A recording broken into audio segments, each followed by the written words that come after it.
இந்த படத்தை வந்து தியேட்டர்ல போய் பார்க்கணும்னு ஒரு கருத்தை மட்டும் இங்க சொல்ல ஆசைப்படுறேன். ஏன்னா அந்த தியேட்டர்ல போய் பார்க்கும்போது அது கிடைக்கிற மகிழ்ச்சியே தனி. ஓடிடி பிளாட்ஃபார்ம் இருக்கு, சேட்டலைட் இருக்கு, எல்லாம் இருக்கு. ஆனால் தியேட்டருக்கு கிரௌட் வரலன்னு பல டிஸ்ட்ரிபியூட்டர் சொல்லும் போதும் தியேட்டரோட சொல்ல கொஞ்சம் வேதனையா இருக்கு. அந்த ஓடிடியில் 30 நாளுக்கு அப்புறம் படம் வந்துடும் அப்படின்னு சொல்லி அது காத்து இல்லாம கண்டிப்பா நீங்க வந்து படத்தை தியேட்டர்ல போய் பார்க்கணும். The only request I have with the OTT platforms, நீங்க ஒரு 50 நாள் வாய்ப்பு கொடுங்க. இங்க கண்டென்ட் நாங்க கொடுத்தாதான் நீங்க போட முடியும். We both need each other today. ஏன்னா technology has developed, we need each other.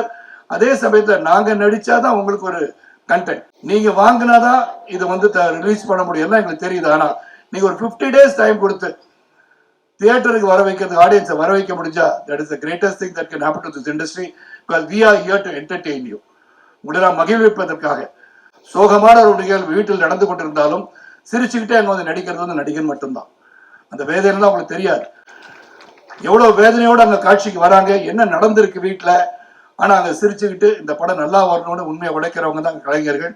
அந்த கலைஞர்கள் சிறப்பாக இருக்க வேண்டும் என்று சொன்னார். அந்த தயாரிப்பாளர் நல்லா இருக்கணும்னா, அந்த டிஸ்ட்ரிபியூட்டர் நல்லா இருக்கணும்னா, அந்த தியேட்டர் ஓனர்ஸ் நல்லா இருக்கணும்னா இந்த கலையுலகம் வாழ வேண்டும். கலையுலகம் வாழ வேண்டும் என்று சொன்னால் அதுக்கு ஆடியன்ஸான நீங்க தியேட்டர்ல போய் படம் பார்க்கணும்.